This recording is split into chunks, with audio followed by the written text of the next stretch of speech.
The judge could have given Julian Assange, the co-founder of WikiLeaks, a full year. She sentenced him to 50 weeks, just 2 weeks shy of that year. If you call yourself a journalist and you claim to be for free speech and you're not standing up against this ruling against Julian Assange, then you need to stop calling yourself a journalist.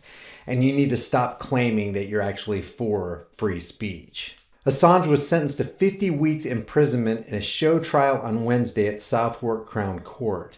Assange has been incarcerated in London's Belmarsh prison in conditions amounting to solitary confinement and without access to visitors following his illegal seizure on April 3rd from the Ecuadorian embassy.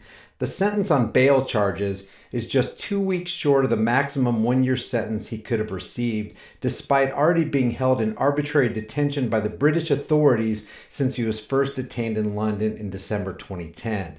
Remember, Assange took refuge in the Ecuadorian embassy in June of 2012 after having his fundamental human rights trampled on by the British legal system, fearing that he'd be extradited to Sweden on trumped-up allegations of sexual misconduct and from there be sent to the U.S. Assange was found guilty last month of being in breach of the Bail Act. His treatment and sentencing by Judge Deborah Taylor yesterday was even more vindictive than that meted out by Judge Michael Snow 2 weeks ago, who had described Assange during a politically biased hearing as, quote, a narcissist. With Assange fearing for his life after a series of senior U.S. politicians said they favored him being put to death, Snow said callously that Assange should, quote, get over to the U.S. and, quote, get on with your life. Taylor was more venomous still.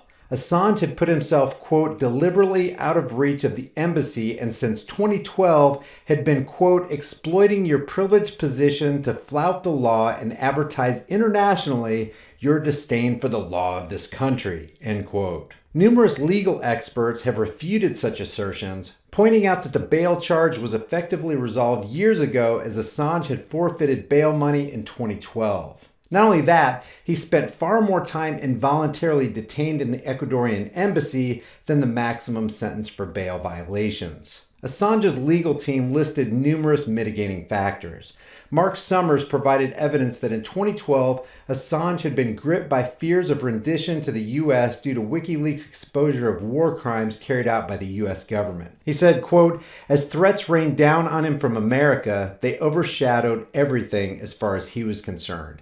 They dominated his thoughts. They were not invented by him. They were gripping him throughout. And seriously, think about how scary that would be. Powerful officials in the U.S. are threatening your life and saying you should die? That'd be kind of scary.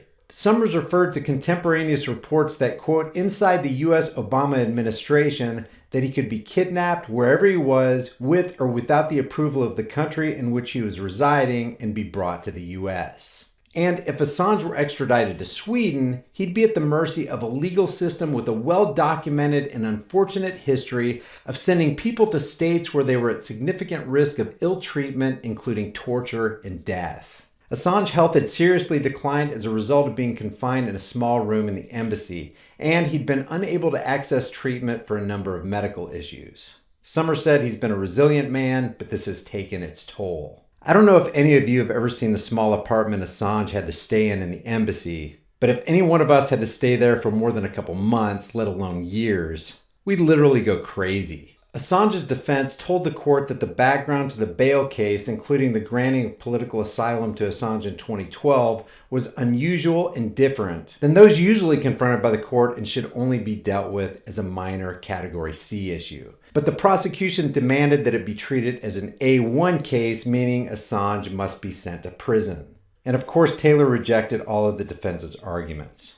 Guys, again, here's the deal. If you call yourself a journalist, if you say that you're for freedom of speech, and I don't care who you are or what company you say you represent, if you're not standing up for the free speech of Assange, then don't expect anybody to stand up for you if one day you grow a set of balls and stand up to empires like the United States government. Washington here is basically saying, hey guys, we got to get Assange on something. No one exposes our war crimes against humanity and ever gets away with it. We can't let this happen. Revoking Assange's political asylum opened a window of opportunity for prosecuting him, in complete contrast of what an asylum is meant to provide.